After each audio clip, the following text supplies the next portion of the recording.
नमस्कार दोस्तों, आप सभी का स्वागत है हमारे इस YouTube चैनल सरस्वती जी के क्लासेस में। आज की इस क्लास में हम झारखंड की विभूति के क्रम में जानेंगे रघुनाथ मुर्मू जी के बारे में।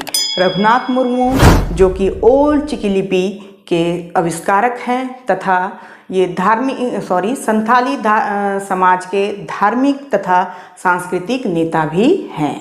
तो आइए शुरू करते हैं आज की क्लास और जानते हैं रघुनाथ मुर्मू जी की उन महत्वपूर्ण बातों को जो एग्ज़ाम पॉइंट ऑफ व्यू से इम्पोर्टेंट हैं और पहले भी एग्ज़ाम्स में कई बार पूछे गए हैं और आने वाले एग्ज़ाम्स में भी पूछे जा सकते हैं। तो आइए शुरू करते हैं आज की क्लास। रघुनाथ मुर्मू जी जो हैं, इनका जन्म उड़ीसा के मयूरभंज के डांडबुस ग्राम में 5 मई 1905 ईस्वी को हुआ था। इनके पिता का नाम था नंदलाल मुर्मू। अच्छा, यहाँ जो मयूरभंज का जो जिक्र आया है तो उस समय ये जो मयूरभंज है एक स्टेट हुआ करता था और 1949 ईस्वी में ये उड़ीसा में शामिल हुआ है। इनके पिता का नाम है नंदलाल मुर्मू। संथाली भाषा को बढ़ावा देने के लिए उन्होंने ओल्ड चिकी लिपि का आविष्कार किया।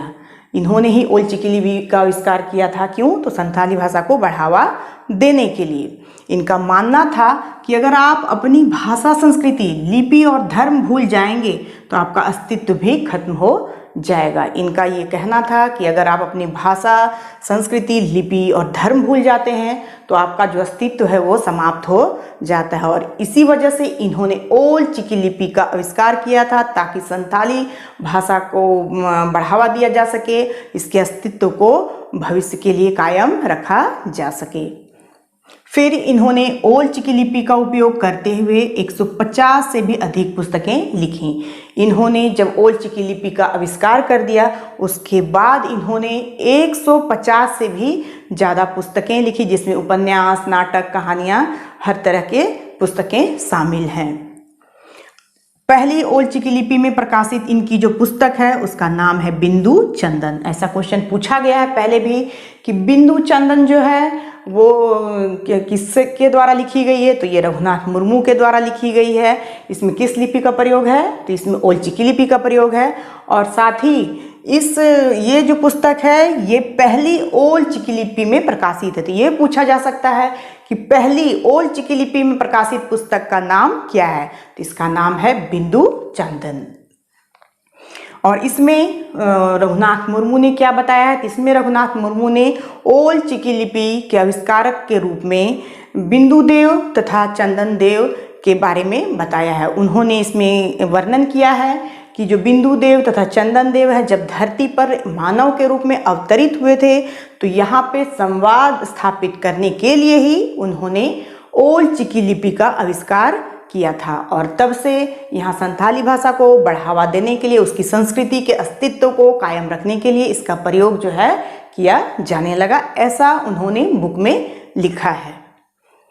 फिर उनकी जो प्रमुख प्रशंसनीय कृतियाँ हैं उसमें सबसे पहले तो बिंदु चंदन है जो कि एक उपन्यास है। फिर खेरवार वीर है, सिद्धू कानू का हूल है, दारेग धान है, बाखेन है। ये सभी कुछ मुख्य पुस्तकें इन्होंने 150 से भी ज़्यादा पुस्तकें लिखी हैं, लेकिन यहाँ पे मैंने कुछ ही पुस्तकों की चर्चा नाम यहाँ पे लिखा है जो कि हम लोग याद रख सकें और आने वाले एग्जाम्स में यहाँ से शायद क्वेश्चन पूछे भी जा सकते। 150 पुस्तकों का नाम याद रखना पॉसिबल नहीं है। तो ये कुछ महत्वपूर्ण पुस्तकें हैं जिसे कि बहुत ही सराहा गया है समाज में, हमारे देश में। इसी वजह से उन पुस्तकों की चर्चा यहाँ पे मैंने की है। फिर प्रारंभ में इन्होंने बोडोतोलिया हाई स्कूल में शिक्षक भी रहे। प्रारंभ में अपने करियर की शुरुआत इन्होंने जब की थी तो इन्होंने पढ़ाई जो है वो तकनीकी पढ़ाई इन्होंने की थी। और पहले तो शुरुआत में इनका पेशा तकनीकी ही रहा, लेकिन बहुत छोटे कार्यकाल के लिए रहा। उसके बाद ये एक शिक्षक बन गए थे। कहाँ? तो बोडोतोलिया हाई स्कूल में एक शिक्षक के रूप में ये कार्यरत रहे, लेकिन इनका मन वहाँ भी नहीं लगा और अंततः ये जो है साहित्य में कूद पड़ते हैं और ओल्ड चिकी लिपि का आविष्कार कर देते हैं। इन्हें बचपन से ही अपने भाषा को जो ऐसा ये चाहते थे शुरू से ही, जब ये स्कूल में पढ़ते थे तब इनका ऐसा मानना था कि भाषा वैसी होनी चाहिए जैसी हम बोलते हैं उसको उसी तरह लिख सकें। तो इसलिए भी इसी मंसूबा के साथ 1925 ईस्वी में इन्होंने ये सोचा भी था और ये कहा भी था कि मैं एक ऐसी लिपि का आविष्कार करूँगा जो कि आसानी से बोली भी जाए और आसानी से लिखी भी जाए। और अंततः 1925 में इनके द्वारा शुरुआत की गई और 1941 ईस्वी में ओल चिकी लिपि का आविष्कार किया गया रघुनाथ मुर्मू के द्वारा। तो किसी किसी बुक में 1925 ईस्वी ही इसका आविष्कार दिया हुआ रहता है, लेकिन ऐसा नहीं है। अगर आप एनसीईआरटी बुक खोल के देखें तो वहाँ पे 1941 ही इसका डेट बताया गया है। 1941 ईस्वी में ही ओल चिकी लिपि का आविष्कार रघुनाथ मुर्मू के द्वारा किया गया है। तो यहाँ कंफ्यूज नहीं होना है। 1925 में भले ही इसकी शुरुआत हुई हो, लेकिन अंततः इसका प्रयोग, जो शुरुआती प्रयोग है, वो 1941 ईस्वी में ही हुआ। तो एनसीईआरटी जो है ऑथेंटिक बुक है और हमें उसके साथ ही चलना चाहिए। खैर, अब हम आगे बढ़ते हैं। 1977 में झाड़ग्राम के बेता कुंदरी डाही ग्राम में एक संथाली विश्वविद्यालय का शिलान्यास भी इन्होंने किया था। इनका सपना था कि एक संथाली विश्वविद्यालय हो और इसकी शुरुआत भी इन्होंने की थी, लेकिन दुर्भाग्यवश इनका ये सपना जो है वो पूरा नहीं हो पाया। 1977 ईस्वी में इन्होंने झाड़ग्राम के बेता कुंदरी डाही ग्राम में, ये नाम है जहाँ पे इन्होंने संताली विश्वविद्यालय का शिलान्यास किया था। तो ये इम्पोर्टेंट है, यहाँ से भी क्वेश्चन पूछा जा सकता है। फिर इनको बहुत सारी उपाधियाँ भी दी गई हैं, अलग अलग लोगों के द्वारा अलग अलग उपाधियाँ इनको दी गई हैं। तो क्या क्या उपाधियाँ हैं वो हम जान लेते हैं, क्योंकि एग्जाम में यहाँ से क्वेश्चन पूछे जा सकते हैं। तो सबसे पहले है कि मयूरभंज आदिवासी महासभा ने इन्हें गुरु गोमके यानी महान शिक्षक गुरु गोमके की उपाधि दी थी। किसने दी थी? तो मयूरभंज आदिवासी महासभा ने। उसके बाद जूलियस तिग्गा जो हैं, उन्होंने इनको महान आविष्कारक एवं नाटककार कहा है। महान आविष्कारक इसलिए क्योंकि इन्होंने ओल चिकी लिपि का आविष्कार किया, और नाटककार इसलिए क्योंकि इन्होंने ओल चिकी लिपि के माध्यम से बहुत सारे नाटक लिखे थे। फिर जयपाल सिंह मुंडा जो हैं, उन्होंने इन्हें नृवैज्ञानिक और पंडित कहा है। नृवैज्ञानिक इसलिए क्योंकि ये आविष्कार इन्होंने किया था ओल चिकी लिपि का, और पंडित कहा था क्योंकि ये बहुत ही जानकारी इनको थी इसी वजह से।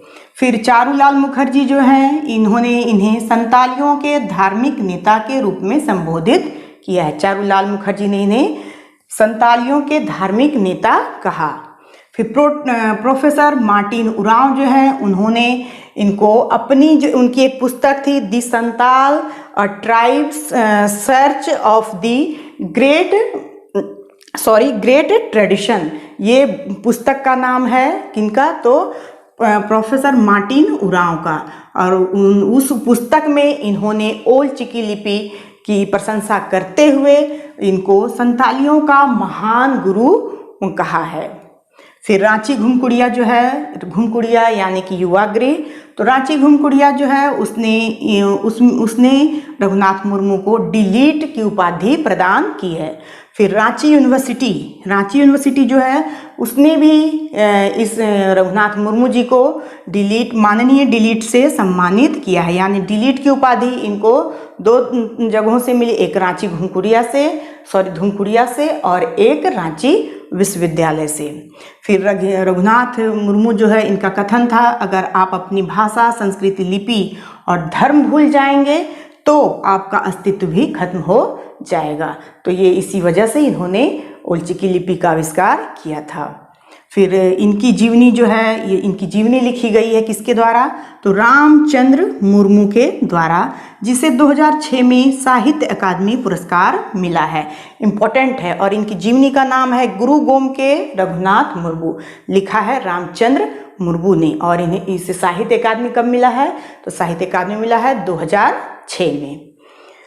फिर इस तरह से जो रघुनाथ मुर्मू है, इनका निधन जो है वो 1 फरवरी 1982 ईस्वी को हो जाता है। तो ये थी कुछ महत्वपूर्ण जानकारियाँ रघुनाथ मुर्मू जी के बारे में, जो एग्ज़ाम पॉइंट ऑफ व्यू से इम्पोर्टेंट है और आने वाले एग्जाम्स में क्वेश्चन पूछे जा सकते हैं, क्योंकि पहले भी यहाँ से क्वेश्चन पूछे गए हैं। तो आज के लिए बस इतना ही। नेक्स्ट वीडियो में हम फिर नेक्स्ट टॉपिक के साथ मिलेंगे।